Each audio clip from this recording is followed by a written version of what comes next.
Good evening, everyone. Welcome to our weekly Torah learning. We always like to start off with giving because how we give, that's how Hashem will give to us.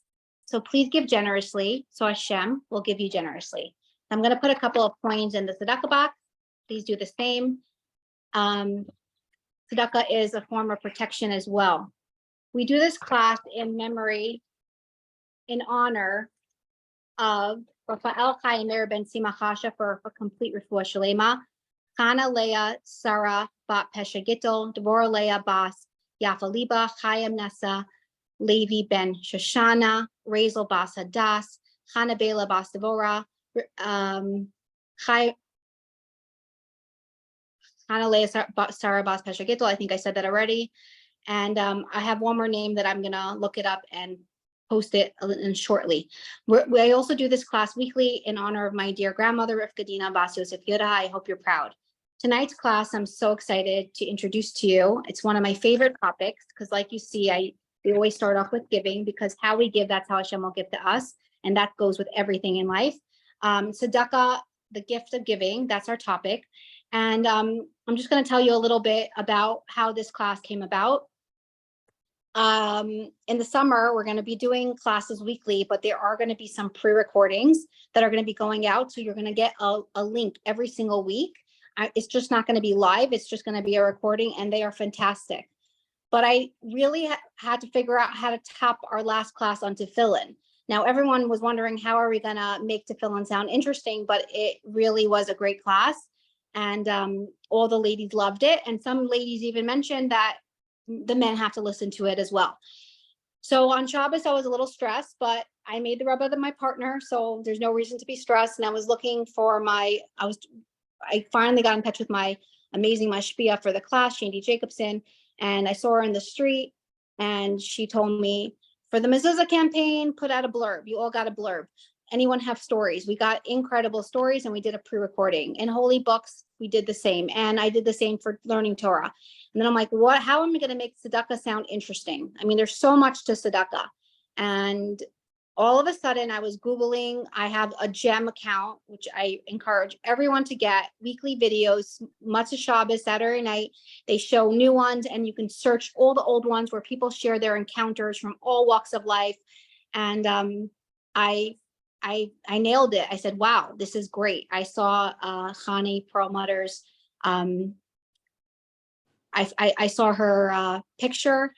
I saw her father's on the screen and I started to watch it and I was reminiscing. He lived on the same block as my grandmother and he was an extraordinary, an amazing person together with his wife.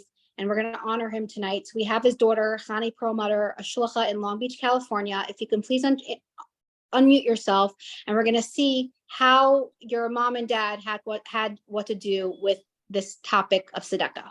Thank you, and for being here. And I just want to say that we started the 3 weeks. Today is the fast day. It's so sad. The first and second Beis HaMikdash was destroyed, but we're meant to be happy and learn Torah together. So today we're doing that. Through being happy, we're going to bring the final redemption. And so easy fast to you all that are fasting. And I'm so happy that you're here. Thank you, Chanie. You're welcome. Okay, so first of all, this is in memory of my parents, Shimshon ben Yaakov Ephraim and Matel Bas Ben Sion. My parents, I could talk about for hours, but we're going to stick just to the tzedakah aspect of their lives. Okay, and I'll go a little bit into detail because it's ironic that my father was the one that had this mitzvah of what we're going to call CSSY, is what the name became of it. So it was in 1978. The Rebbe was speaking. The Rebbe was that we were at a Farbrengen, and the Rebbe had a question. He didn't understand why there was such a thing as Ma'ot Chitim, and that's for Pesach, that you should give charity to families before Pesach, but for Rosh Hashanah and for the other holidays, there was no such thing. And the Rebbe was saying he didn't understand why there's no such thing for the other holidays. So Ma'os Chitim is actually biblical. It's in the Bible. It's time from the Talmud. it's written in Shulchan Aruch about giving money to poor people before Pesach. So that, and it's a good question. Pesach's one holiday, and Rosh Hashanah, Yom Kippur, Sukkot, Simchas Torah, it gets very expensive. So the Rebbe put out a thing that day. If anybody would like to take over this job of raising money for the holiday, put in your name and we'll get it done. So after that holiday, different people put in their names. And now I just need to go on a little bit of a background for my parents. First of all, my father never behaved. He, if you looked at the picture on the flyer, he looks like a rabbi. He was not a rabbi. And he used to get upset if you called him rabbi. He actually didn't have a beard till like 2 years before this whole story happened. He was just a regular guy, a salesman. He went to work, he came home, he took care of the family, he took care of his wife, and he tried to make people smile. His side hobby was he was a matchmaker. So that was how he got to know so many people in the community. Now, one of the things about this tzedakah that was going to happen is you had to find somebody who knew people in the community. So my father had belonged also to a gemach. For those of you who don't know, a gemach is a free loan association where people, instead of putting money in the bank, actually give it to somebody to share it with other people. It's an unbelievable thing that our communities have, and every communities have one.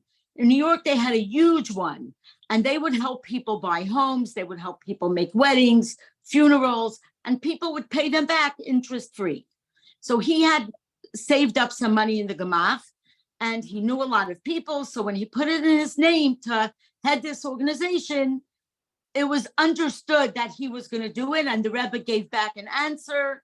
Be b'hatzlacha, and you should do it. Now, Chaya asked me, do I have any stories with the Rebbe? My parents were very private when it came to the tzedakah. Unless we were told we were involved, which I'll tell you later how we were all involved, but they didn't talk to us about if they spoke. The Rebbe wasn't interested in who he was giving.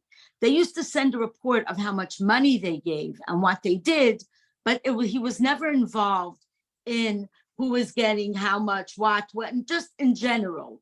The Lubavitcher Rav was very involved. He would give them names of people he knew. Anyway, so this is the beginning.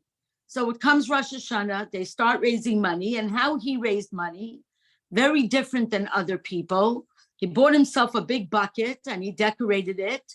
And before the Farbrengen, when everybody was sitting around, he would walk around and bother people to give him money. And most of the time, people would just give him money to get him off their neck. He was bothering them.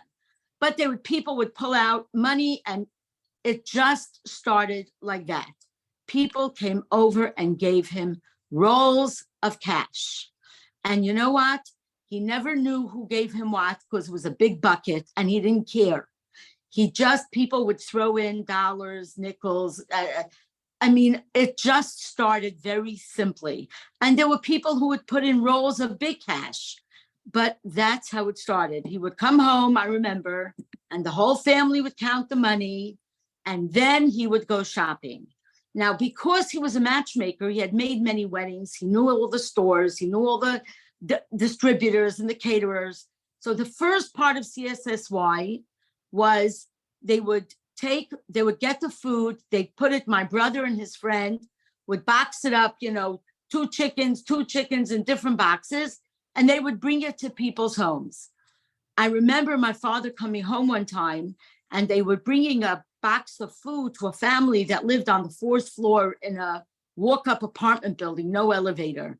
And they were schlepping the boxes, and they got upstairs, and there was no table in the house. These people had no table. They didn't have the proper furniture. So he dropped off the food, and he called the furniture guy, and he made sure that they got a table also. And this is how it went. It wasn't just he gave you dumped the food at the door. He would knock on the door in the beginning and check to make sure you had everything you needed. And if you needed a job, he would help them find jobs. It was literally like a little social worker network that he took care of the people in the community. Now, this was limited to people from Crown Heights, and he never took, there was no salary, there was no administrative fees. My mother did all the administrative things. She made the lists. She did everything. She took care of all the bookkeeping.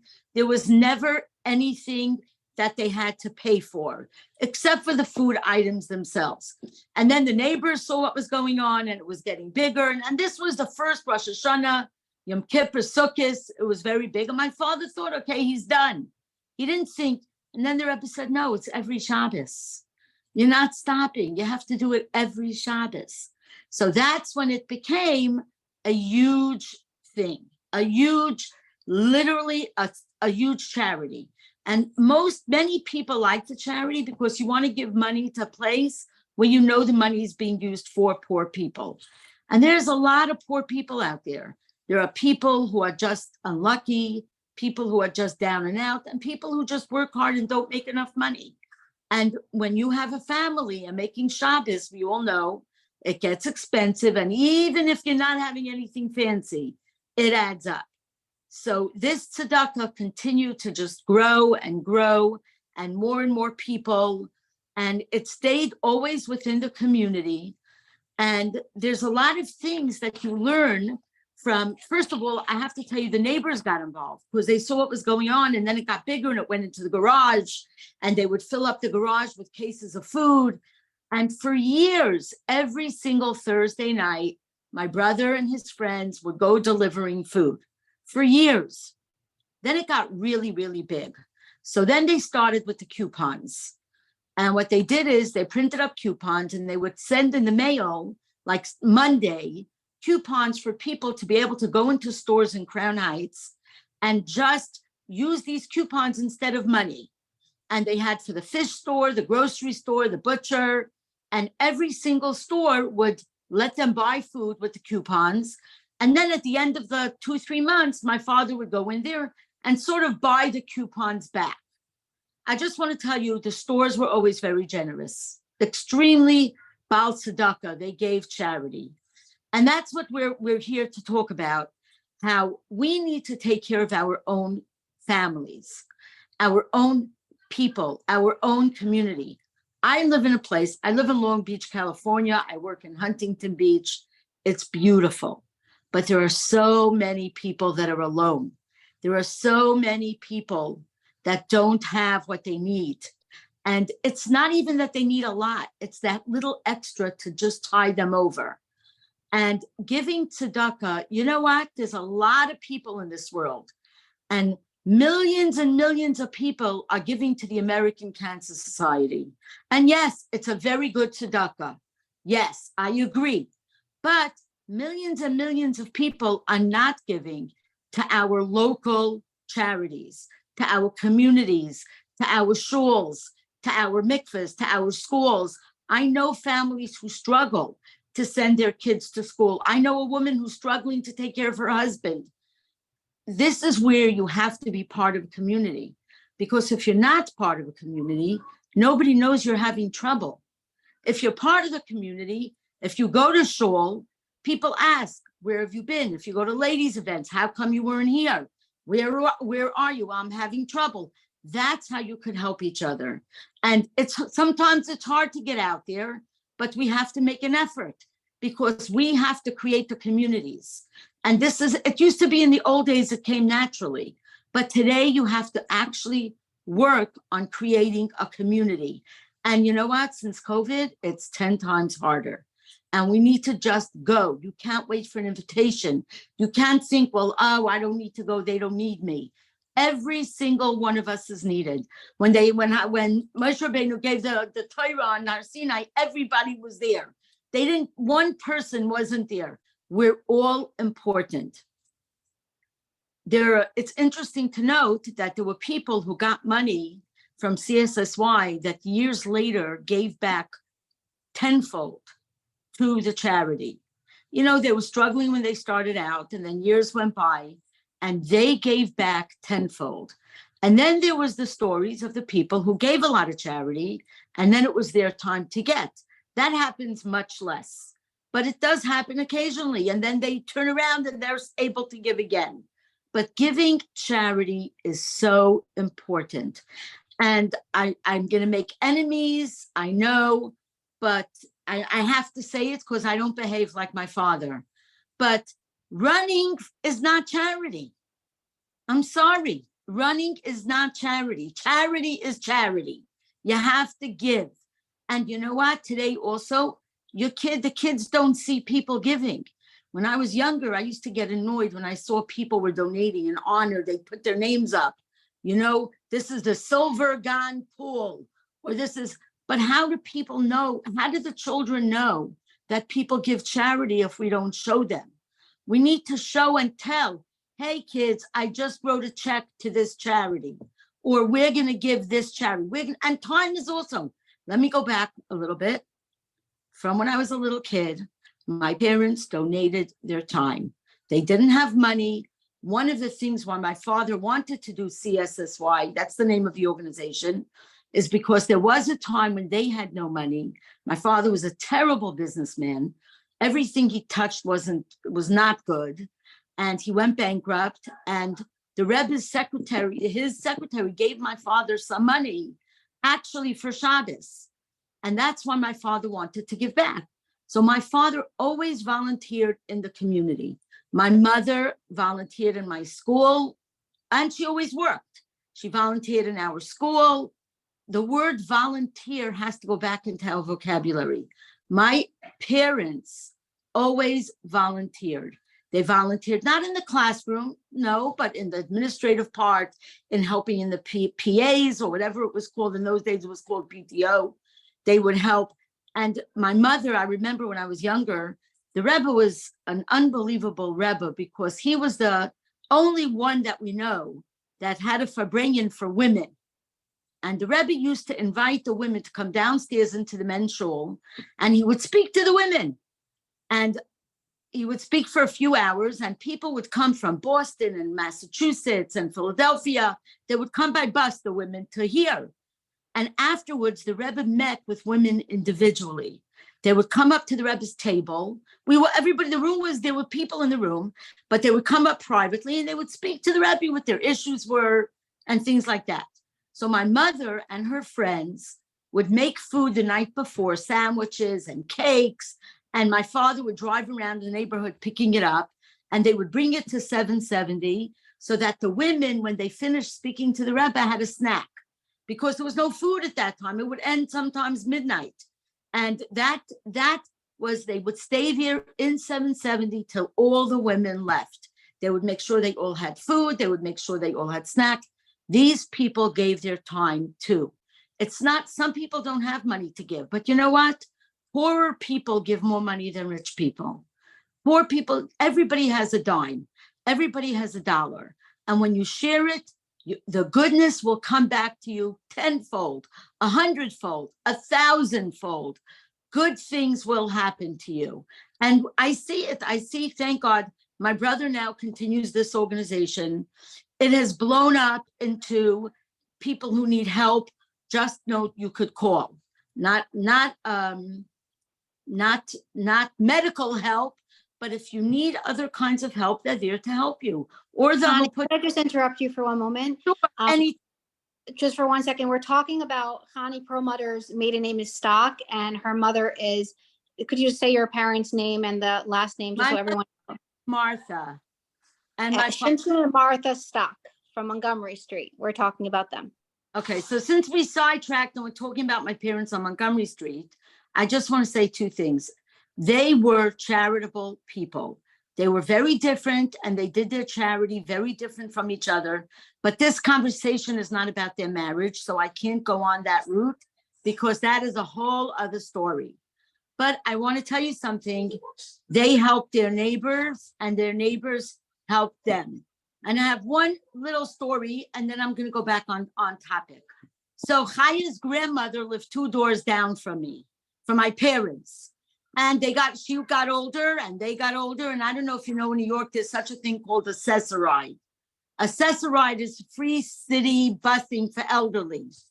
And my mother used to use it all the time. And Chaya's grandmother must have met my father in the street. They weren't best friends. They knew each other. They lived there for years. And she must have said something to him. So he told her, from now on, I will take care of your CSSY. You tell me where you have to be and I will make your appointments.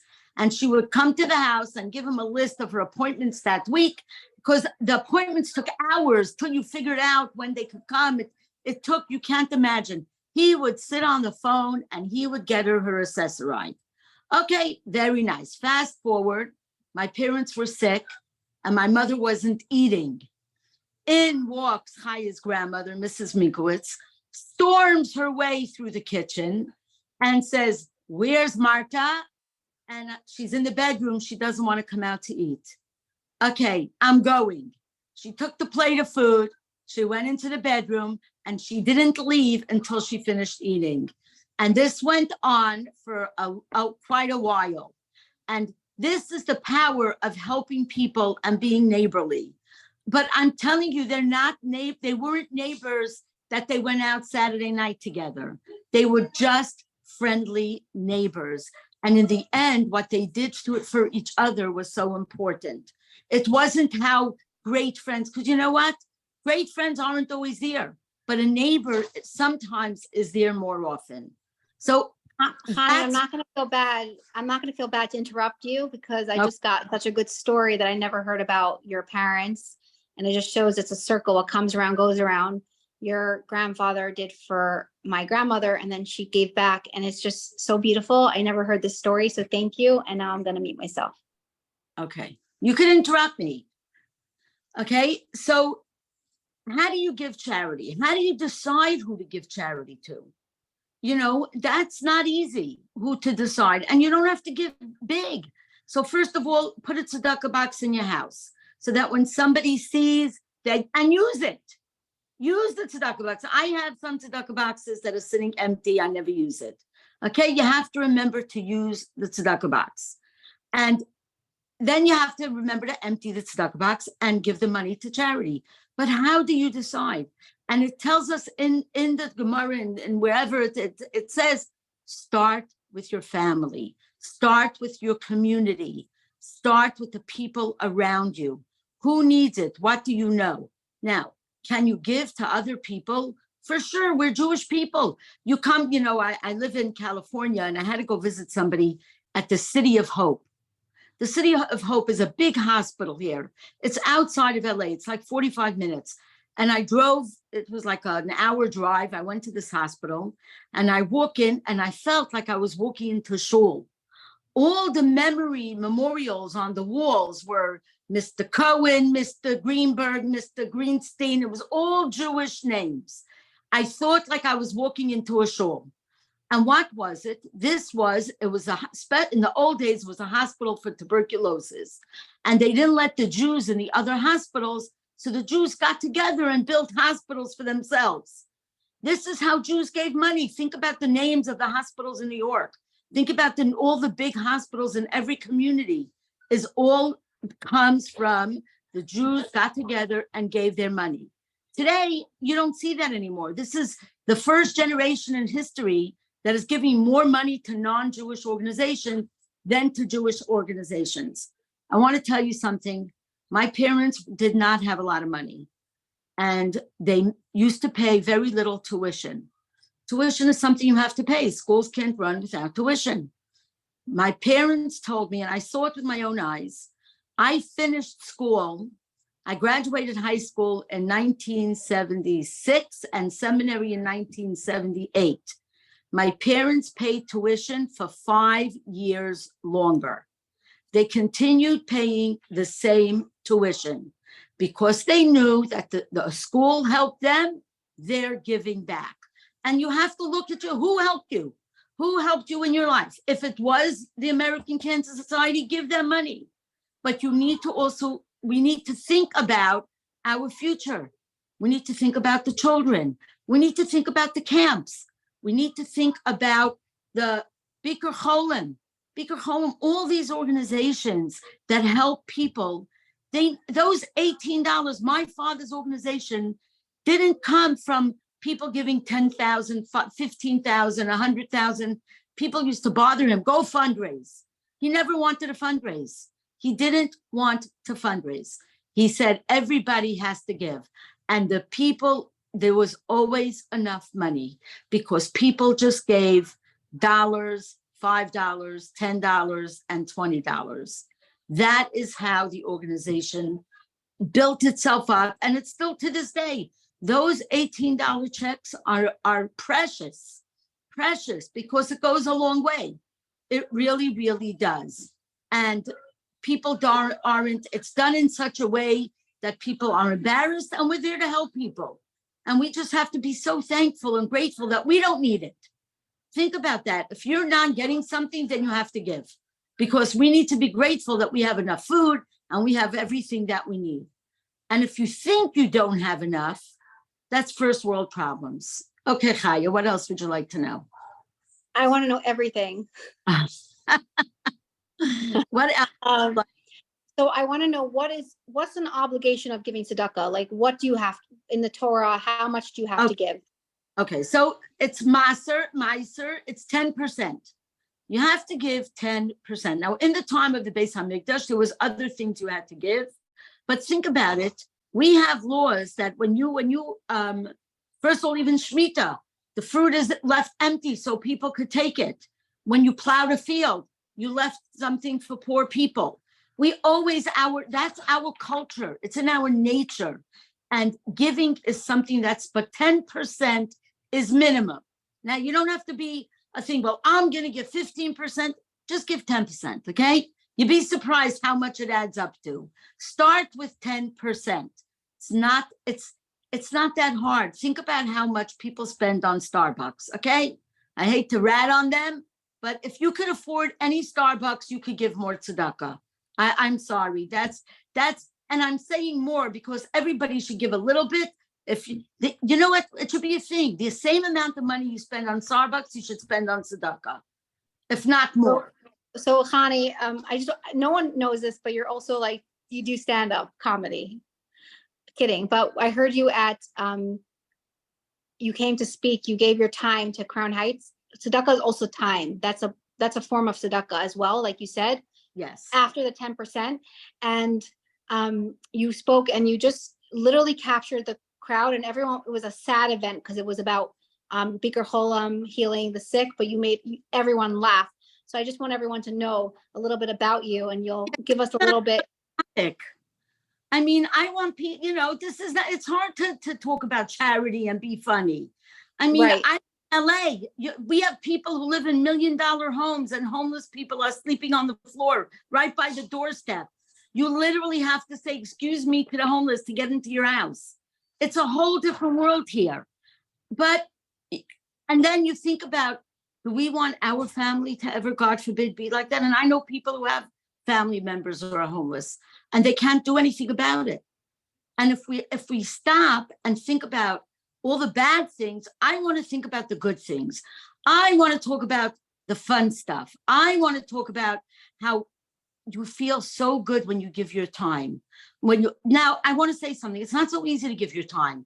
A lot of places don't want me. I try. I want to volunteer. They don't want me. I'm too old. I'm only available this hour. They need this hour. It's not so simple. I get it. A lot of people wanted to volunteer, but it's hard to volunteer too. But if you can, you know what? If you have a neighbor, just a neighbor, you're going to the store.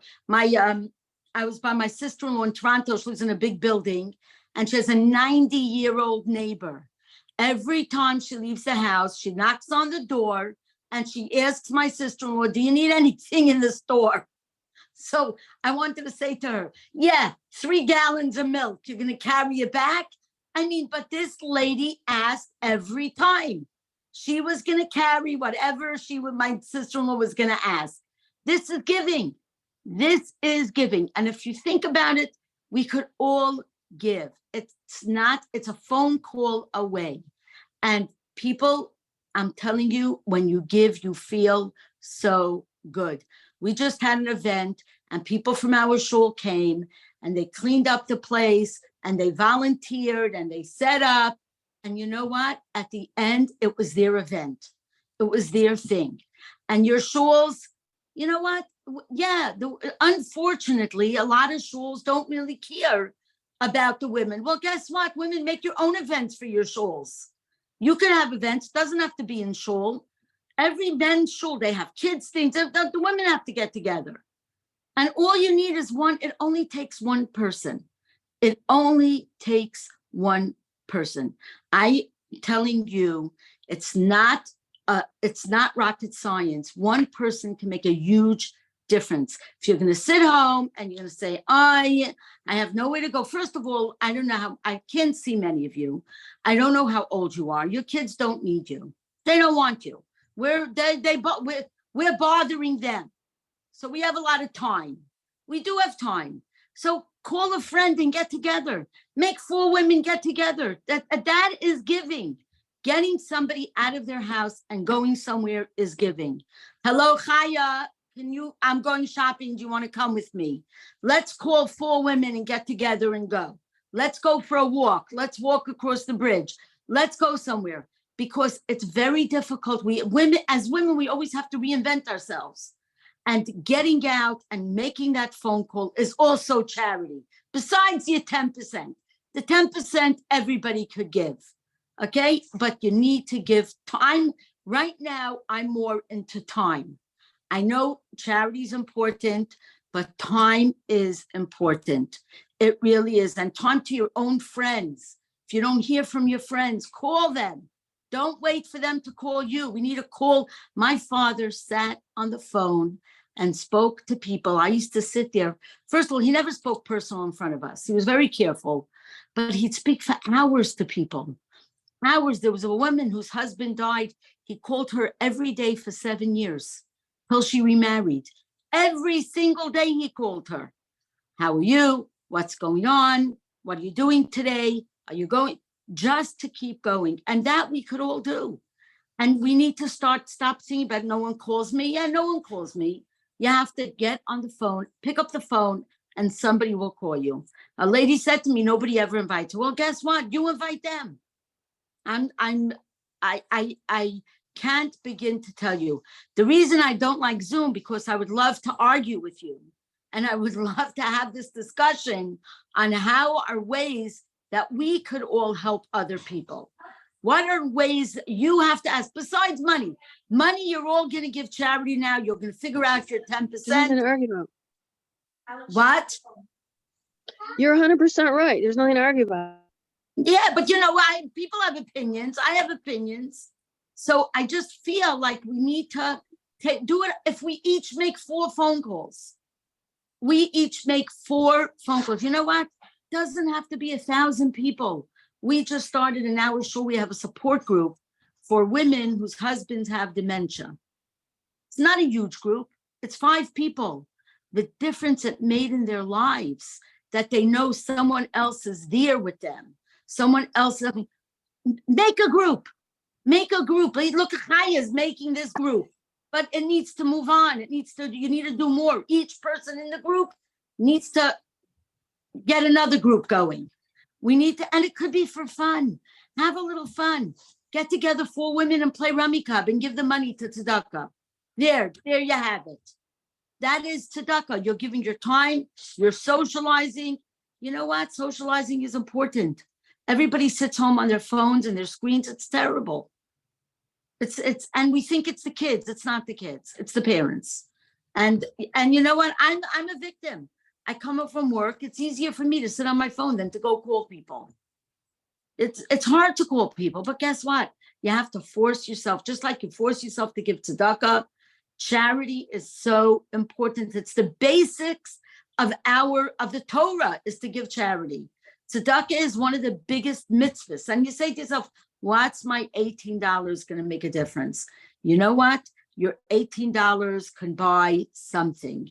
It could buy a salad or 2 or whatever it is, or vegetables or fruit. Your $18 could buy books. You could buy, there are things you could help pay a bill. Every single one of us has to give. And you know what? Poor people give. They give. We all have to just give. That's the best thing we could do.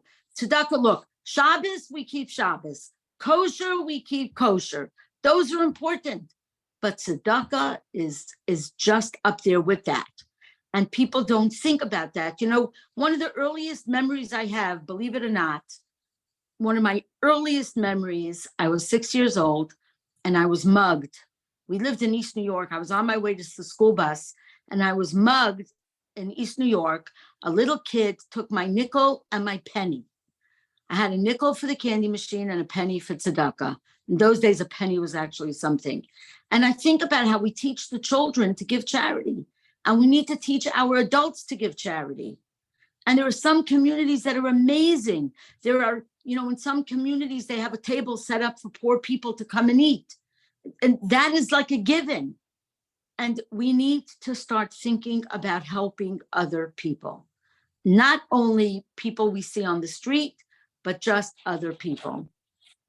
I was talking to I was once walking the street and a beggar came over to ask for money. Now you learn if someone asks you for money, you have to give them money. But I was very uncomfortable opening my wallet. I wasn't going to do it. And I said, no, I don't, you know, I went like this, that was it. And I asked afterwards if that was okay. And the Rav said, yes. Anybody who wants to spend time learning the laws of tzedakah, there's many different laws, but the littlest thing we could do is give 10%, make sure you're giving to a proper organization, make sure you're giving, it could be for chinuch, it could be for, there's the mikvah, anything, your shul, anything. You go to your shul, you sponsor something, give an extra $2, whatever it is. Just be a giver in your community. And you know that in our world today, everybody wants to be famous. Everybody has Instagram. Everybody who has an Instagram account, and I'm an influencer. I'm an influencer and I'm going to influence you. Okay. I know influencer. All right. I'm just telling you that now. And I'm telling you, giving tzedakah will make you famous in your community. Even if it's for $1. There was a woman in the community who everybody knew her, that she gave tzedakah every day. It's an unbelievable thing to be known about. She gave tzedakah every single day. Now, my parents, let's go back to my parents. They weren't the holiest people. Like my father said, he was no rabbi. He never behaved. He always disrupted in davening in shul. Anybody who davened with him knew he was loud. And he enjoyed himself and he had a lot of fun and he always made the Rebbe smile. But he did it. It was him. It wasn't the biggest rabbi who did it. It wasn't other people. He did it because it only takes one person. He had help. A lot of people helped him, and mostly my mother. And they worked very hard that the people in the community could have a little bit more. And whatever charity, whether it's Bikur Chaylim, there's so many charities. I should have prepared a list of charities that you could give to that will make you feel so much better. But more also important is people. You need to be charitable just with your time to other people, especially if you're over 60. Especially if you're over 60, people, you haven't seen your friend for a long time. You haven't seen an in-law or an outlaw or somebody in your family. Pick up the phone. Haven't seen you. What's going on? What are you up to? That's all it is. Your phone's in your hand anyway. Just say hello. That is also tzedakah. Any questions? Yeah, I have a couple of questions. Firstly, could you tell us what your father's famous line with the wallet and the dollar, what he told people? Oh, so he had this bucket with dollars and he used to say, take out your wallet. By the way, I just want to tell you, I rarely saw all of this. I moved out of Crown Heights in 1980. So I wasn't around for most of this. I would come visit and see it happening, but they would talk to me. Okay, I see a question here. So first of all, he would say, take out your wallet take out $1 and give me the rest. That's what he would tell everybody. And he really meant it.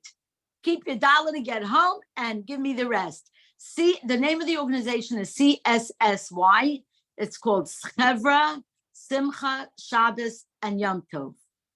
We're gathering. It's Chevra. We're people for the joy of Shabbat and holidays, and that's what they do. They give extra food, extra stuff for all the holidays and for every single week of Shabbos.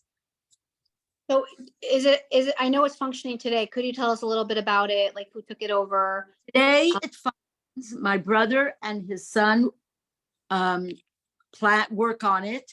It's actually takes place in the house where my parents lived. That is where CSSY, where the office is. They actually have an office, and that's where the whole thing happens. Everything happens out of their house still after all these years. And my memories of my mother, when I'd visit, she'd be sitting at the kitchen table, writing checks, because before holidays, they would give checks and coupons. Every Shabbos, they just give coupons, but before holidays, they give checks also. And it's just an important charity. It's just giving people food is the most basic charity. It really is. And we all have to do it 10%. It's not the end of the world. But And also, I just want to say that it's one of the charities that they don't take a cut for themselves. Everything that comes in goes to people. He has a real, just my father had a real job. My father was a salesman. He went to work every day, and he came, this was his hobby. Okay, other people work in their garden, other people do other things. He had a charity. And as time moves, less people volunteer, more people work, and it becomes their job. Yes, charities sometimes do need that, but we also need to volunteer. And we need to get out there, and your parents all volunteered, people volunteered. And today you don't see it. You just don't see it. So I say, volunteer with your friends and family. You have, when you say, oh, I help my kids, but you know what? Everybody could do more. Everybody could do a little bit more. So I just want to say, it's really important to give 10%, but go a little bit above than your comfort zone and give a little more, because how we give, like I said in the beginning of the class, how we give, that's how Hashem's going to give to us. So when we give generously, Hashem's just going to give us back. And but you know what? Sometimes you feel like I want to do 10, like just do that. Like sometimes I say I'm giving charity, I'm giving so much charity, and then I figure out I didn't even give 10%. Like right. Start. I believe the Rebbe asked people to make a separate budget, take the money and put it in a separate account. So it's right when the money comes in, you put it aside so you don't forget, because it's so easy to forget. I just want to say that regarding people for drugs, that's not tzedakah. But if they're hungry, you give them food, like go and buy them something to eat, because you never want to be hungry yourself.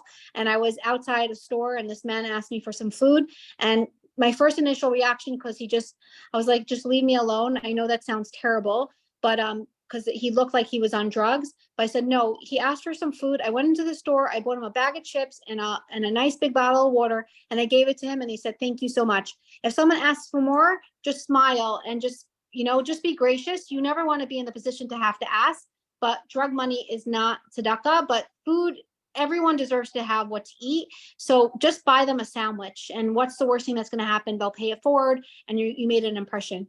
Chanie, we want to hear a little bit more from you, if that's okay. Sure. What would you like to know? Wait, I lost you. No, you didn't lose me. I just muted myself. Okay. I want to know more about your parents. They like stories, maybe with the Rebbe and the organization. How you guys pay it forward today as a family, watching them, examples. I try to be as nice as them. It's very, very difficult. Their home was always open. They always had people who needed things. They always did things like that. I could tell you when my father was younger, when they were younger, they went into the Rebbe for a Yechidus, and my father told the Rebbe he would like his son to be a chassid. And the Rebbe looked my father straight in the eye and said, you need to set an example. He knew my father. He knew that he was not taking time to do what he should do.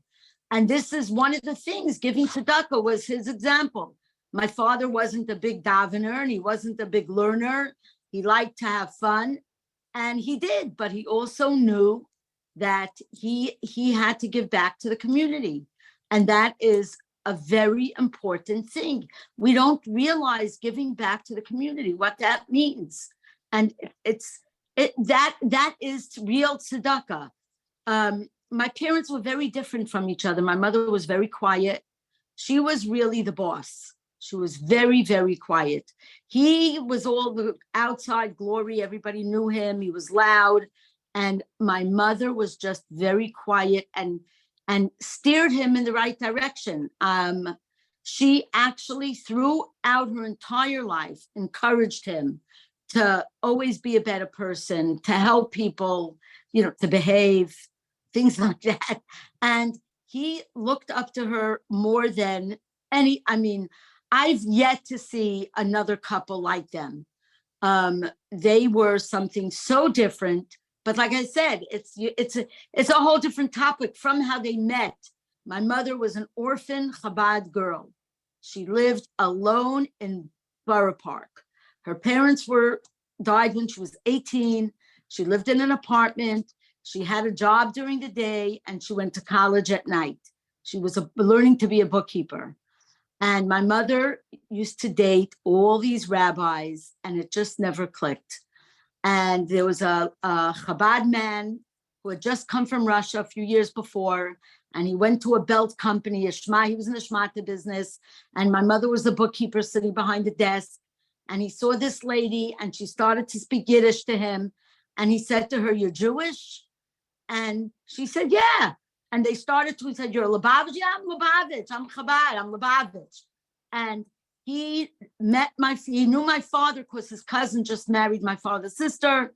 And he said, "I have a shidduch for you." And he didn't want to go out with her. He ended up going to a whole other story. He went out with her and they knew immediately that they were going to get engaged. And immediately after, people tried to break them up because he had a reputation. He didn't behave. And they tried to break up the marriage. And my mother said, "No, I want to spend my life with this man." And you know what? I don't think she regretted it for 1 minute. 1 minute. They had an amazing, she was a very quiet person. One of the last memories I have of my father is his screaming at me that my father put on the opera for him to listen to, and he doesn't like opera. And she left the room and he couldn't change the radio. This is their relationship through their whole lives. They just had a lot of fun. They knew how to laugh at themselves. And that's what's important. They knew how to laugh at themselves and they knew how to help people. And I can't tell you enough, people sit home waiting for people to help them. Stop waiting. Get up and help somebody else. Go, call your cousin, call your neighbor, you know what? People think, "Oh, she's so busy. She doesn't have me."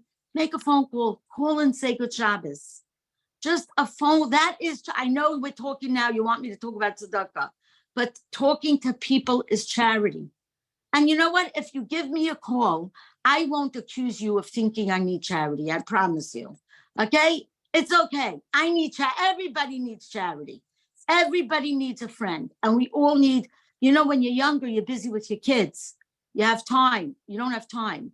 And when you're older, you have time. You have a lot of time. And you could help out. You could. But then the phone doesn't ring. So ladies, I'm asking you again to please make a phone call and give tzedakah, because tzedakah brings mazel. It brings good health. Everything we want, nachas from the children, everything we want comes from tzedakah. You want to get something, you have to give.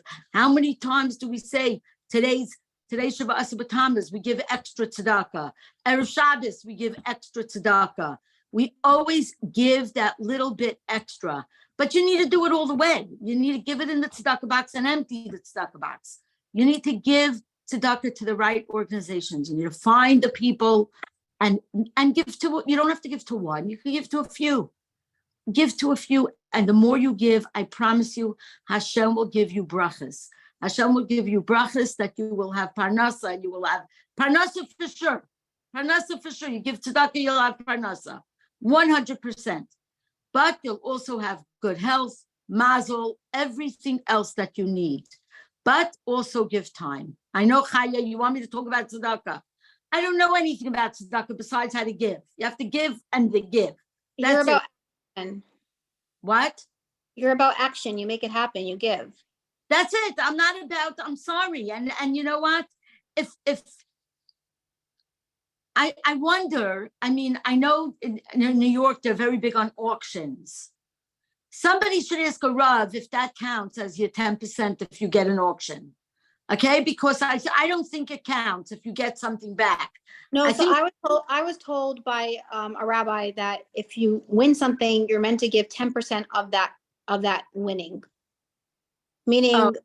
let's say you win whatever it is, you should give 10% back, and you should ask your local rabbis and ravs to find out. That's actually a very, very good point that you brought up. Auctions are, I think auctions are fun because you have to have fun. Life, it's all about having fun, like you said, your parents did. But also give smart. But you, when you win, I hope you all win big in your life. You should just know that you're meant to give a percentage of your winning. Yeah. And it's true. It's true. I know, there are some very wealthy people who give so much charity. I can't fathom having this. I mean, how does a person buy a building for a shul for $2 million? So Hashem chose them. Hashem chose them, and How- they use their money for good, which is amazing. But you know what? Their $2 million is by me $200. And you know what? I have to do that. We have to do that. We have to write that check. We have to do that. And people do it. And I'm so grateful for them. And when you go to these places and you see names up there, thank them. And yes, if you feel like I used to feel, why do you have to have names? No, we need more names. Everybody's name should be up there. We should only be able to, but if not, no organization can make it without the $18. I promise you. Every fundraiser will tell you, the big givers are big givers, but we need our little people too. And we're the little people. I'm the little people. I'm not, and look, I'm still at work. My giving, I feel, is important, the little bits that I give. But I'm a big thing now. I know, Chaya, you caught me on tzedakah, but I'm on time now. And tzedakah is tzedakah. And we have to give it and give. Just like tzedakah, you have to give to your family and community. The same thing with your time. Make that phone call to the person who doesn't, you might think she does, but you haven't spoken. Make the phone call. Hi, how are you? I was on a Zoom today. This crazy Chanie was talking. She didn't shut up about tzedakah. So I just like, what did you think? Go listen to it. Make a phone call. That's all how you start the conversation. Or you say, hi, is it a bad time? Can I talk now? Let's talk. Call your family member. I have a sister-in-law. I don't speak to her too often. It's a sister-in-law. When I speak to her, I feel like I spoke to her yesterday. And you know what? I should call her more often. I don't. I should call her. And this week, it just so happens I called her. And I felt so good afterwards. Why don't I do it more often? I promise we'll find out what then. She doesn't need me. She has a whole life, but it's the point. It's the point that we're family and we're taking care of each other. And when I say I don't talk to her, it could be 3-4 months go by and I don't talk to her. Okay, the only people you don't call, the only people you don't have to call is your daughter-in-laws. That's the only ones. That you get excused. Call your sons instead. Okay, so I just want to, we're not ending this. I just want to say we're doing this in merit of the complete refuah shlema of a young man in South Africa that had an aneurysm. Chaim Shalom Ben Rivka Chava. He's 38. His capital's 38. He's 37 years old. So if everyone, this is a form of tzedakah when we take time to pray for others. So he should have the biggest Refuah Shalema and all Klal Yisrael. And now, Chanie, if you can continue. And I'm not a big davener. I'm not. Sorry, I'm admitting this in public. But I did in my old age start to say Tehillim. I say Tehillim for people who I know who are sick. And you know what? Because I can't help them. There's nothing I could do for them but say Tehillim. And it makes me feel better. So I say Tehillim for people. I have a list in my siddur that I read off. And it makes me feel better because it makes me feel like I'm doing something. So I'm selfish. You see, everything is, you give tzedakah because you want to get, it's okay. It's okay to say Tehillim for those reasons. We have to help other people. I want to help other people, so I pray for them. Whether they have children, you give tzedakah in their honor, but it's also for yourself. You want to have people sit home today. We're on a Zoom. We need to be in a room together. But the reason why we're on the Zoom is because we're from all over the world, which is very unique. But yes, it's very important to get together in person. But this is a unique class that we're all like, we wouldn't, and when Mashiach comes, we're going to all get together in a room together. But for those of you who are in a room and you're alone and you're trying to go out, go or call your neighbor to come in. Say, hey, come sit with me and let's have tea. Something you need, where human beings need other human beings. We weren't meant to be alone. We need to be together. We have to have achdus. We give charity. If we all give charity together, we won't have tsaris. We won't have all these things, the sickness and illness and all these things that happen to people will go away because we're going to give so much tzedakah that Mashiach will come. And it starts from the $18 to the $5. And I also want to say today, if you don't have a lot to give, like sometimes I want to give organizations a lot of money. So I make a page and like I could bring in sometimes $18,000 because each of my friends gave $18. And when you get other people to give, you get the merits. So like not only do you give them the merits to give, you get the merits because it's like a chain reaction and God sees that you're the leader of this page. So you get real big brownie points. So there's so many ways how you can do it. If you don't have the actual funds, you can get others to give. Chaya, that's way over my head. Okay, what's a page? Okay, sorry, that's way over my head. But you're right. See, there are so many ways today. But I'm not. I'm doing little things. I'm a little person. I do little things. Yes, you have a lot of friends, and it's a beautiful thing to use it for good. Instead of sharing stupid things like on social media, share tzedakah. Think about that. How many people share charities? Share tzedakah. Share, hey, I just gave this amount. You want to match it or you want to give. I don't know how to do a page. I'm old. I'll teach you. But I just want to say we hit 70 tonight, which is amazing because it's a fast day and everyone wants to eat, but it's not over yet for some. Sorry about the people in California that need to wait. But I'm very proud that I fasted today. It's a very, very important fast because we're mourning the Beis HaMikdash. And I just want to say we're not ending the program yet. We still have time, but the tzedakah should be given every day by every person in your household. Children, get them to give wherever you go. Women should give tzedakah before candle lighting and before Chagim and Yontif. And the Rebbe was very into having a tzedakah box nailed into the kitchen. And before whoever is cooking, the wife, the husband, the family, they should give tzedakah. It's very important to elevate the food that you're making. And I just want to say, a tzedakah box. Car. Have a tzedakah box in your car. Yes, everywhere you can have a tzedakah box in every room. And I'm going to tell you a story a little later how tzedakah, a story that I heard in Morocco from a woman about the Rebbe and tzedakah in every room. So that will be after the video. So I'm just going to share real fast. Following the bittersweet victory of the Yom Kippur War, the Rebbe sent out the shluchim to visit the soldiers and bring them encouragement and joy. And he instructed them to take coins with them and gifts for the soldiers, coins and gifts, so they should have the ability to give tzedakah. And the Rebbe said, whoever gives, Hashem will bless them Hashem will bless them way more by giving. So everyone that gives, when you give, you get back so much more. So why wouldn't you give if you want more? People say, oh, I wish I was wealthy. Well, start giving. It's really, really important to give. And like Shimshon Stock said, take out $1 and give me the rest from your wallets. But you don't have to do that. But it's just try to give, and you can give with time. You can give with money. It's really, really important to give our times. And there's an amazing story of this man that was someone posted on the group, a man that was a beggar. And he said, please ask your father for a warm coat.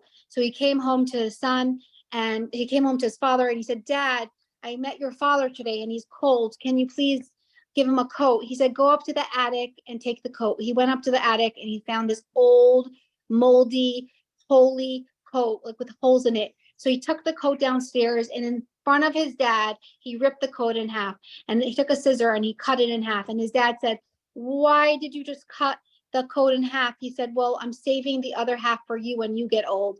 And right away, the father broke down, and he said, please, he ran to his father and begged for forgiveness, and he brought him home into his own house, and he did the proper repentance for his deed. But children watch us what we're doing. Everything we do, we're being watched by God, by children, by others, and how we treat others, that's how people will treat us in the future. So it's really important to be a real example, and it's never too late. You can start now, like this man. So, and the son saw how the man showed a lot of, he was very, very, what's the word? He was not happy with his actions because he realized what he did, but it's never too late to fix our actions. We had 70 ladies on tonight, and it's a year of Hakel.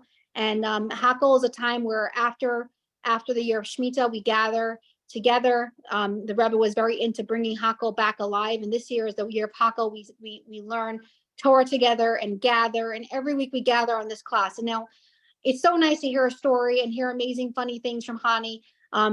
But that's not the point of this class. The point of this class is to take what you learn, apply it to your life, share it with your family, share with your loved ones, share the classes with your communities and your chats, because we have the most amazing guest speakers that join, and we're so blessed. And I give all the credit to Hashem and the Rebbe for these classes that are happening, because he gives me the idea, and my amazing mashpia for the class, Shady Jacobson and Joel, who helps make the flyers, and all the ambassadors and everyone that keeps coming on. So what we're going to be doing now is we're going to be showing a beautiful clip. So you heard about Chanie's parents, amazing, beautiful parents that I hope you'll come on and share so much more with us, because a lot of people ask me if you can please share about their marriage, but we will bring about that at a different time, and we'll make it come to life if you'll agree to it, because there's so much to learn from these two lovely people. But I'm going to conclude with a video. After the video, we are going to be making a farbrengen in honor of Chana Leah Bat Pesha Gittel and Rafal Chaim Meir Ben Sima Chasha, and all Klal Yisrael. And I saw a beautiful story that was shared. So after the video, I'm going to ask, there's two people that I want them to share, and then we can open it up if we'd like. We have till 9:10 till the fast is over for Fran, and I would love for Henya to share that amazing story that you posted. So let me share the screen real fast. So give me a moment while I pull up this amazing video. It's about 6 minutes, and it's worth every minute. So give me a moment. This is what inspired me for the class, this video. So you guys will let me know in the chat box if you enjoyed it.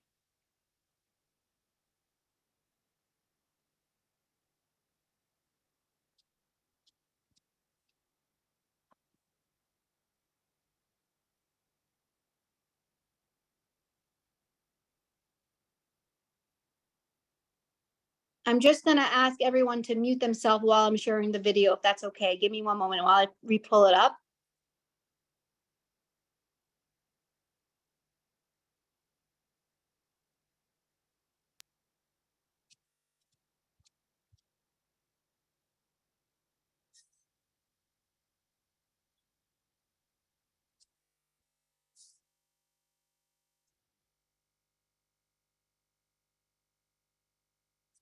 It expired, so I'm just gonna pull up the video for one more minute. It like timed out.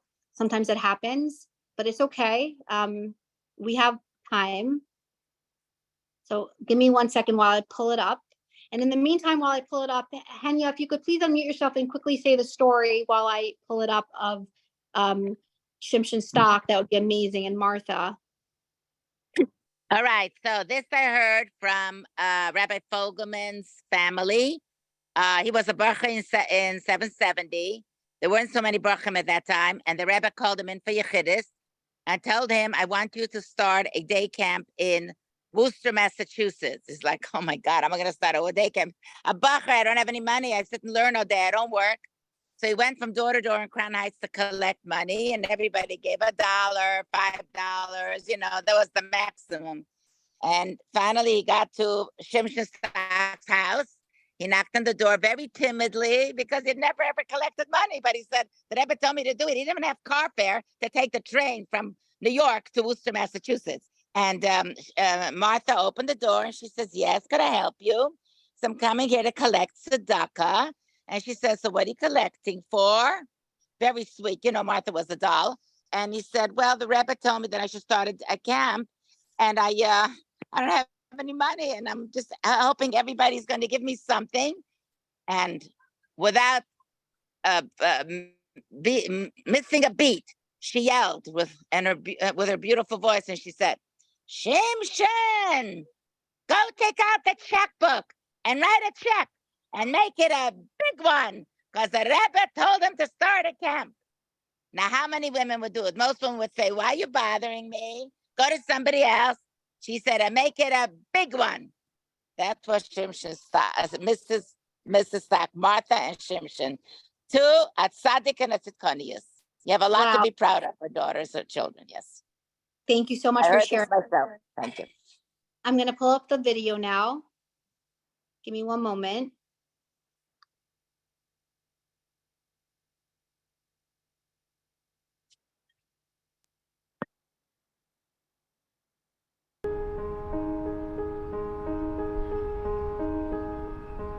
I came into Lubavitch in 41.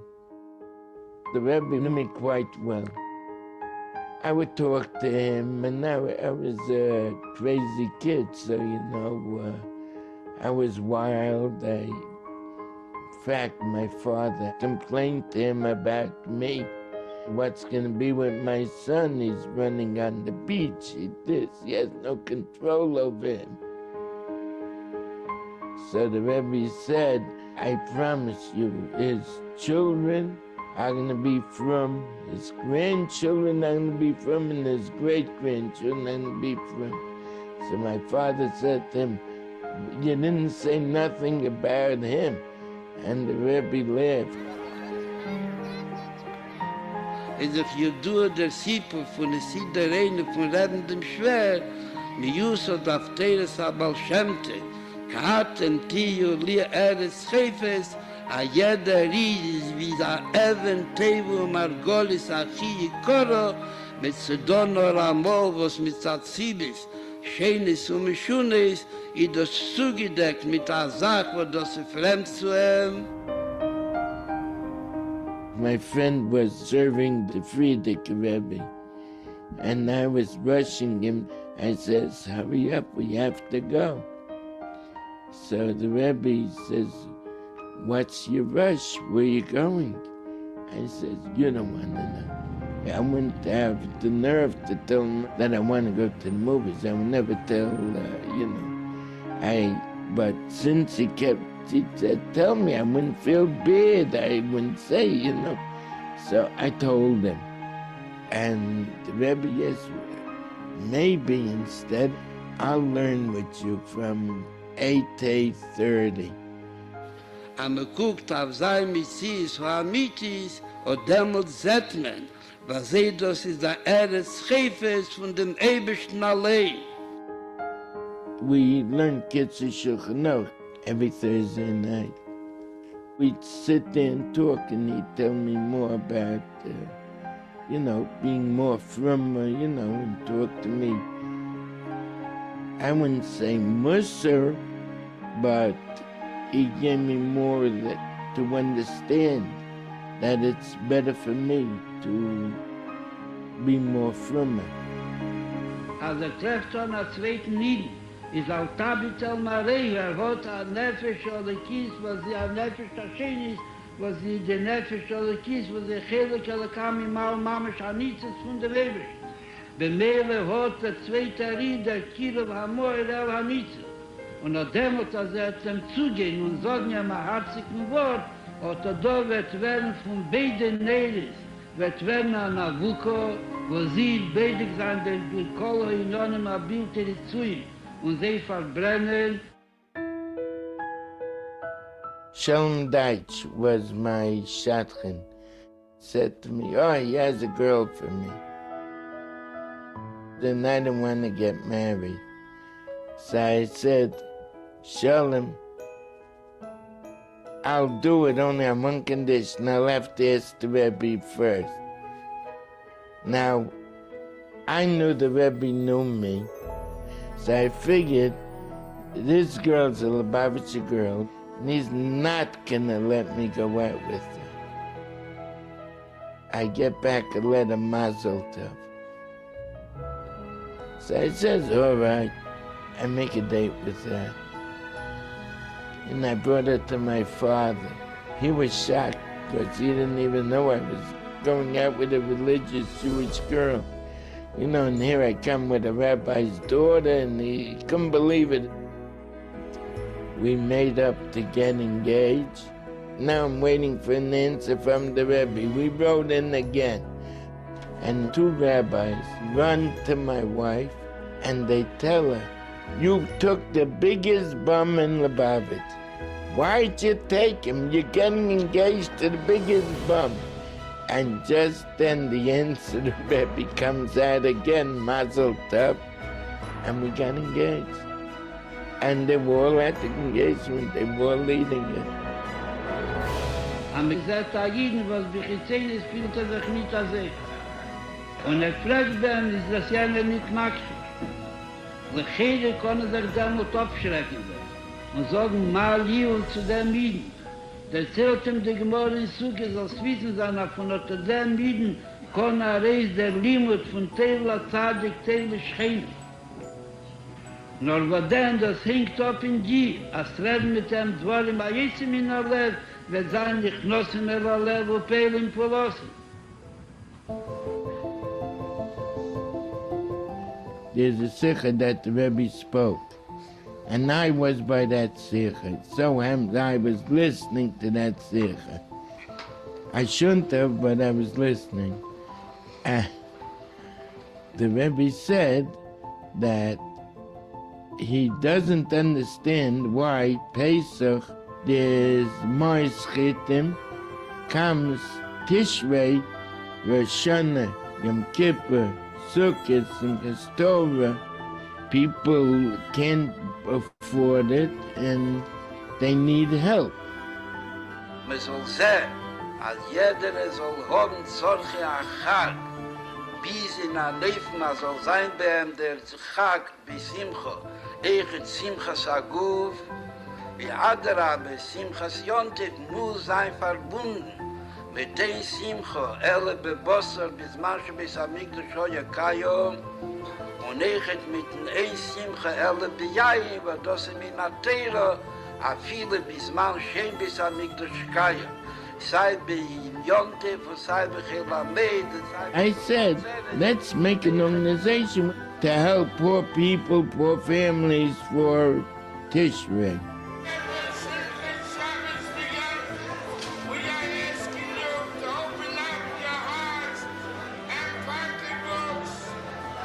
Let's go fiesta. Once you start something with the Rebbe, you never finish. I thought this year, goodbye Charlie, I'm added a picture. And the Rebbe says, you have to continue. Every day you have to help people. That was the Rebbe. The Rebbe never pushed down the person. Told me I'm the TZEDAKAHThe of Crown Heights. Und gebe ich alle Brachas von Verjahren soll sein gewünscht, mit darf nach sehen nicht die Kuchen, aber ihr darf sein gesund nehmen, kämpfen so, because wir haben nicht, keinen nicht auf der Welt. Die Ewigste kann ich nicht also sagen, sein gesund. Ein guter Psych. Ja, war לכם. Ab jeder Kehl, steht für Gott der Ewigste, der Bench jeder Kehl. Das war ein guter Psych. Amen.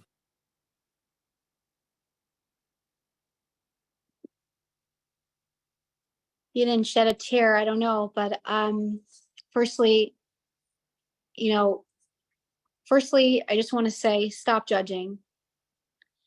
The Rebbe saw through every person, and Shimshon Stock, I don't care that he didn't daven, I don't care that he spoke in shul. He went above and beyond, and the Rebbe saw who he is, and he took time to make him, to polish him, or all polish him. He was a diamond that needed a little bit of polishing. And when you see someone in the street next time and you don't love that they're not like you, just remember that they may be better than you. They just need a little bit of polishing. And the Rebbe saw everyone for who they were. And it didn't matter if you were religious. It didn't matter if you were not religious. He loved you no matter what. And that's the reason why I'm so passionate about bringing the Rebbe to the people and everyone, because for a very long time, it was a best kept secret only to those that knew about the Rebbe. But today it's not a secret anymore.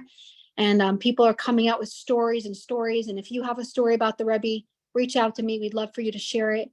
And we really just have to keep doing goodness and kindness and go out of your comfort zone and just make people happy. And we can learn from Martha and Shimshon how they did it. They didn't have a lot, but they had a lot to give. And with that, today, there's an organization called CSSY, and every single Purim, there's a party, a DJ outside Montgomery Street, and we all go, and people come in costumes, and they give money to this amazing organization. You can give it in person, you can give it online. Message me, I'll give you their organization. I support this organization. There's so many. There's Karen Simcha B'Chassim Kala that makes brides happy, Tenyad, so much. But the most important thing is to first make sure that your brothers and sisters have food to eat, because, and also the biggest form of tzedakah is to help people, teach them a trade and help them get on their own feet so they don't have to ask anymore. And that's the biggest way of giving. And it's a very big way of giving, to give quietly. But the Rebbe said that when there's a communal matter, everyone needs to put their names on it. So if there's a GoFundMe and a charity campaign or a raise-a-thon, make sure to sign your names. Give a smaller amount, put your name on it, and the bigger amount you could do privately if you prefer. But it's really important to show that you're giving so your children see it, your neighbors see it, and it really adds to others. Chanie, I see you unmuted yourself, and we want to hear more from you. So. I have to say a few things. First of all, one of the things you learn from my parents is they didn't overthink it. Sometimes you think about doing something and you start thinking, should I, shouldn't I, maybe not. Just do it. Don't think too much. Sometimes we just overthink things. And sometimes you can't. You just have to do it. Jump right in. We're Chassidim. That's what we do. We jump right in and we do things. We don't think, what's this one going to say? What that one's going to say? Well, how am I going to feel? The only people you have to talk to about something is your spouse. Everything else, to feel something that you want to do it, just jump in and do it. Don't overthink it. And I like what you said about judging. Judging is very hard. That's that's a big deal. That's another speech. But I need to go home from work. I'm sorry. Okay. Thank you. Thank you for saying yes. Thank you for yes. Okay, so we're going to get you back again. So start taking notes and recording what you're going to say. We can't wait. We're going to continue. Okay. We really appreciate it, Chanie, and God bless you. Lose you. Family. Thank you. Take care. I'm going to ask Fran to please unmute yourself. She wanted to share something, and we'd love to hear from her. Chaya, I think Joelle wants to say something. She put her hand up. Yeah, she's gonna right after you. Oh, you're sure? That's fine. Yeah. Okay. This topic of charity brings me back to a phrase, le dor var dor, from generation to generation.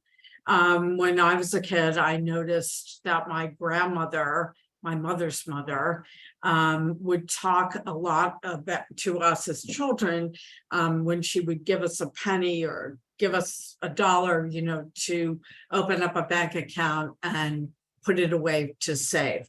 So she talked about that. But she also, behind the scenes, I later found out, she did discuss it fairly, you know, infrequently, that she was giving to charity, and she would talk about it, but not make any specifics. She passed away in 2000, and I received a large metal cabinet. You probably wouldn't see any of them today, but an office file cabinet. And I opened it and I found a pad of paper. And on the pad of paper, it listed Hebrew Home for the Aged, American Red Cross, the, you know, American Cancer Society, you know, an organization for the blind.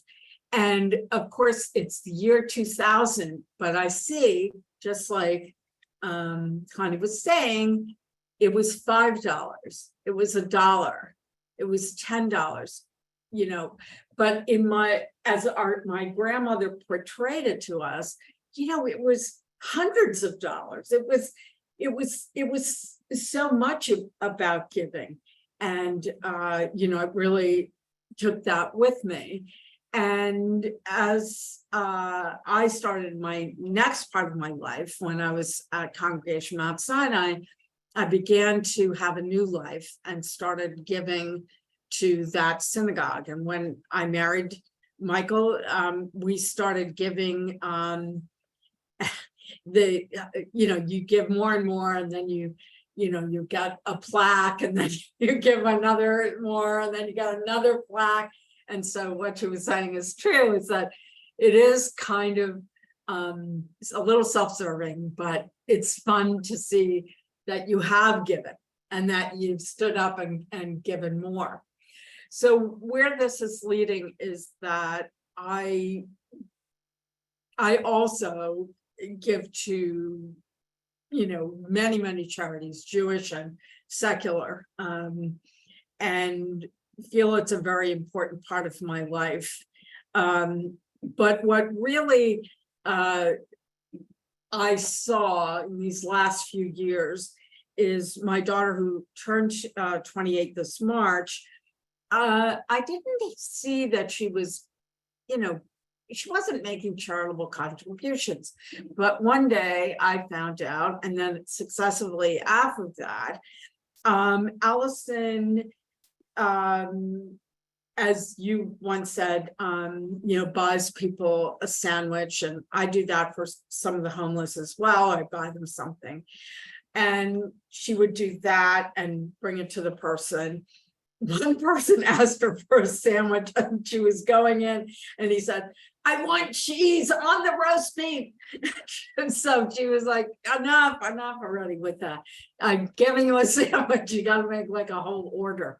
But what I've seen with her growth is that, you know, when she has a party, she takes all of the leftovers and goes through her neighborhood to give to those who are on the street. And I see her doing this over and over again. And this chesed, this giving, you know, you say to yourself, well, why is she doing that? I mean, why isn't she giving $1 to this one? And Michael and I looked at each other and said, you know, where does she get that from? The chesed, the giving. Where does she get that from? And it's because we both give a lot, you know, a lot to charity or money towards many organizations that we feel are deserving. So I guess I forgot to say that my mother, my grandmother's daughter, set up a trust for Allison and my nephew for college. So Allison always says, "Oh, Grandma, thank you for paying for my sorority." Was a little self-aggrandizing, but it just, that's a gift too, you know. And then from the sorority they gave, you know, to people all the time. So just as Chanie Perelmuter shared, it's the little things. It's a saying hello. It's for me getting an apple kugel and some gefilte fish for my neighbor who's infirm. She's right. It's not always the dollars, it's the gestures. And I know she's not on the talk tonight, but there is a close friend of ours who I try to model after. She is always giving to any organization financially, but I see her give. If one has a birthday, she gives it to that child plus the other 82 sisters and brothers. If only I could imitate her just a tiny bit. That's what a real giver does, is think of everybody, and not so much yourself, but everybody else. It's Wow. great. It is a great feeling to give. Yeah. Thank you so much, friend, for sharing. And you could do more than your friend. You can watch and learn and do more. You, and I'm talking to me and to everyone. I'm going to ask Joelle if you could please unmute yourself. So excited to hear what you have to share. Oh, I see my picture behind myself. Love it. Oh boy. I don't usually show myself I because it's just- usually late and I'm This exhausted. is Joelle, and she helps create these beautiful flyers that go out weekly. So thank you so much, because it's so important to show gratitude. So thank you, Joelle, for helping with the class. That's also It's truly an honor to partner with you in making the flyers. I mean, you're the inspiration, bringing so much light and beauty to all of us women, and sharing your incredible photography. It's easy to put the wording together with your magnificent pictures and the incredible speakers and topics. But my mom's on right now, and tomorrow, God bless Kanai Nahara, she is celebrating her 80th birthday. happy birthday, And- Nancy.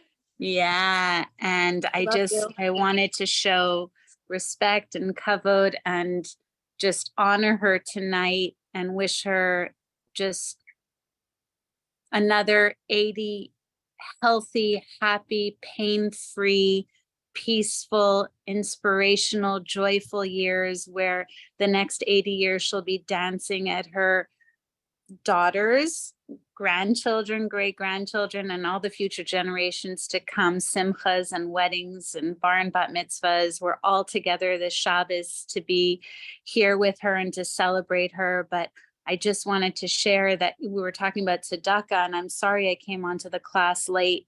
I have 2 of my grandchildren here, thank God, sleeping over. But I can't wait to watch the whole video on YouTube. But when we first moved to Miami, first of all, I'm sorry, Fran, beautiful story, and thank you for sharing. That was such an inspiring story, and it just shows what an incredible mother you are for what your daughter's doing now, the next generation. When we first moved to Miami, we were like modern, traditional family from Canada, kosher, the holidays, but not really machmir. And my parents got involved with, or met the Lipskers and got involved at the time with Wanda Yeshiva. And, they were affluent and decided to completely dedicate their lives to helping. And my father did it in a more open way because that was his personality. He literally took a year off of work and dedicated to bringing the building, which was considered condemned in South Beach. The yeshiva was considered condemned. teachers hadn't been paid in 2 years, and he brought everything back, like insisted that the teachers be paid up to date. The building was brought back to the proper way. And like, I've spoken to rabbis around the country that were Bachrim, that were students in the school at the time, and they tell me stories, and it's just incredible. And my mother did things more quietly, and she was, as she is, you know, elegant and quiet and discreet. And I mean, even like the smallest thing that you would think, my mother drove this magnificent Jaguar, but Chanie, her car was always broken. And the Jaguar has 2 gas tanks. I don't know if you know this, but Chanie and Devorah Leah tell me this story. I didn't know that had 2 gas tanks. And my mother always made sure that both gas tanks were full so that Chanie could drive to work and teach and drive and do her errands. And, you know, she would go to Chanie's and Rabbi's house, give her the car, and Chanie was able to do what she did then, which, you know, obviously 40 years later or 45 years later, look at the community of 33154 that was built. You know, I take pride that my parents had part of that. And Mom, I'm so proud of you. You know, you did it quietly and discreetly, and you didn't wait for the hurrahs and, you know, the fireworks and the praises. You just did what you had to do, and you did everything with an open heart and a full heart. And I'm so proud to be your daughter, and I'm so proud to be part of Chabad and part of the Shul of Bal Harbor in a personal way and a professional way. And you're an incredible, you're one of the matriarchs, you're one of the OGs, you're one of the originals. You know, you gave when you could, and when you couldn't, you gave in different ways. You know, Chaya, you always say, if you know an Aleph, teach an Aleph. And I've always learned also, when you know more, you do more, right? When you know better, you do better. When my mother could, she did more. When she could do more, she did more. And when she couldn't, she figured out ways to do it. For example, the sanctuary needed new carpeting. She couldn't stand the way the floors looked. But at that time, she was divorced and she couldn't financially like recarpet the whole sanctuary. So she said, I'm taking out a loan. Mom, I hope it's okay that I'm telling this story. This is years ago, like 25 years ago. And she took out a loan to make sure that the shul's carpeting, you know, like from the moment you stepped into the sanctuary, it was regal and it was beautiful and it was what it should be. And she paid it off for I don't know how many years. Nobody knew about that. She did it quietly. That's who my mom is. So I just wanted to share that story about my mom. Apple doesn't fall so far from a tree, because that's what this all is. And Nancy, happy birthday. Love you. You're amazing. You're such a big part of our family. And Hashem should bless you with long, healthy years with spiritual wealth, Amen, and amen. material wealth in abundance. Amen, amen. And you are such a light and such an example to anyone that knows you. So happy day. We're going to conclude shortly. Just going to ask, I don't, she's still on, if Shandy wants to just unmute herself.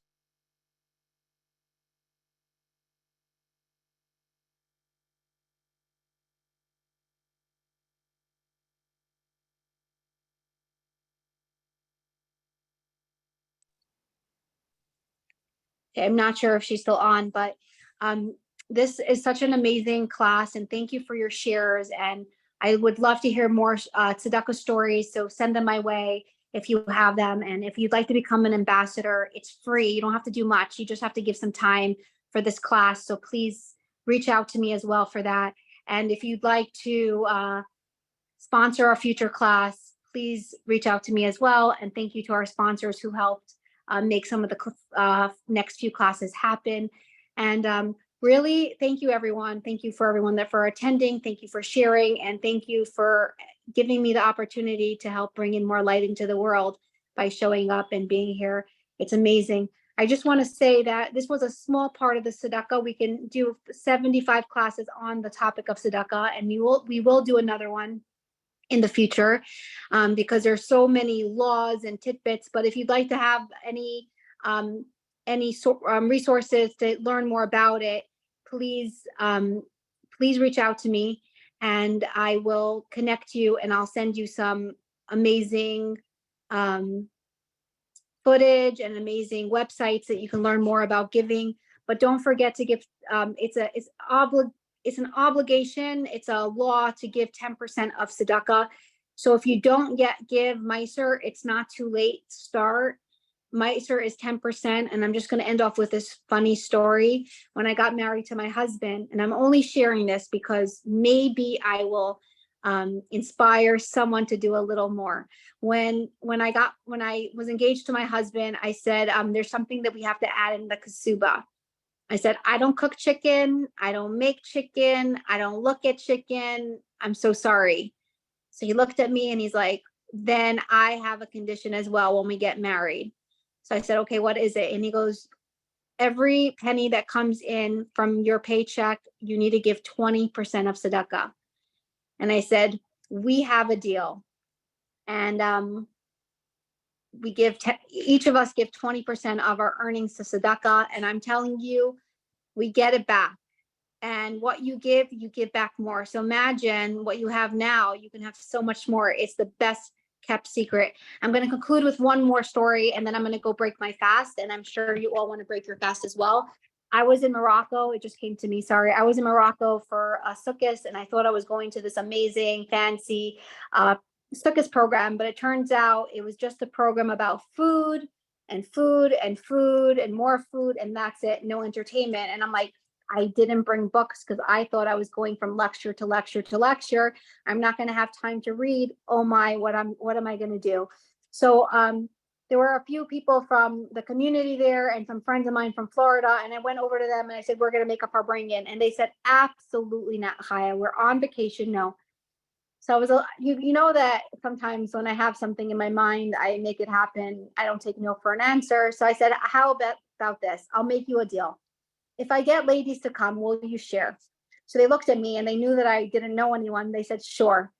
I went around from table to table and I said, excuse me, we're having an event tomorrow at 6 o'clock. Please come. It's going to be so inspiring. Stories, journeys, join us, just like we do the class.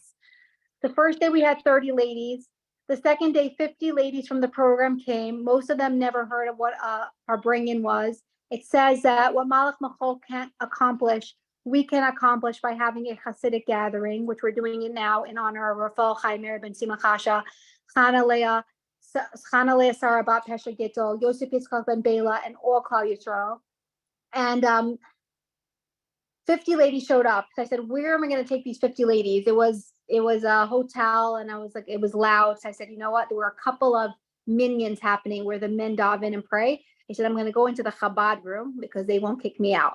So sure enough, I went into the Chabad room and all the men came and they looked, they couldn't believe what was happening. There was a room with like 50 ladies in a circle, like, and I had speakers, like we set up tonight, a bunch of speakers, a panel. It was beyond. We had people share Rebbe stories. These ladies never heard about the Rebbe. It was amazing. I ended up leaving for the second days, and I arranged before I leave that people are going to continue what I did. So they didn't have as many as 50, but they had 20 ladies come, but they still made it happen. So I was very grateful. But why am I telling you this story? Because Saturday night on Matzah Shabbos, on the Chag, we were all together in the sukkah, for bringing, sharing stories, and a lady walked up to me. I forget her name, and I hope I'll remember her name because I have a video recording of her telling me the story. And she said, I actually met the Rebbe. I said, really? Tell me more, because I love Rebbe stories, if anyone that knows me. And she said her husband was not doing well in business, and she was connected to a Chabad guy. And he said, let's go to the Rebbe. They're from London, England. And she went to the Rebbe for the first time and by dollars, and they told him the problem.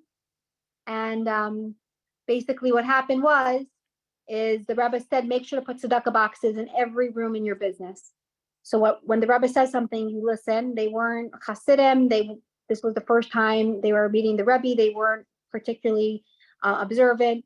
And they went back and they put a tzedakah box in every room of their house and business. And their business flourished and they're doing really well. He had a side business in Israel. And again, it was doing really bad. And some people heard about the story and they said, do what the Rebbe told you, put pushka boxes, tzedakah boxes in every room. And we did that. And that business like picked up overnight. Why am I sharing the story? Because I felt like it was a very important story for me to hear. And anytime I hear the story, I tell it to people that need a little bit of extra tzedakah, parnasa in their life. Make sure there's a tzedakah box in every room in your house, and make sure not that it's just sitting there and collecting dust. Make sure to put a coin in the tzedakah box every single day. And like Chanie Perelmuter said, empty it out and give it to the organizations. And if you need ideas where to give your meiser, I know the best organizations out there. And the cool thing about this mitzvah of giving tzedakah, Hashem gives us a choice. We're not told you have to give to this organization. You can choose which Jewish organization you should give. Meiser should go to Jewish organizations because like Chanie said, you should first give to your own first.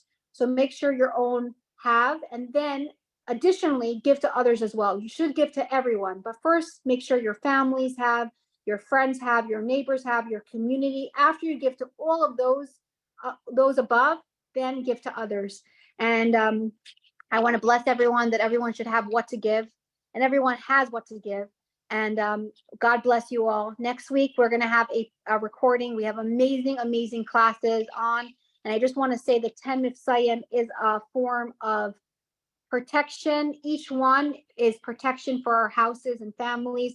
So this week is tzedakah. Every day before leaving the house, give a coin. It's protection for you.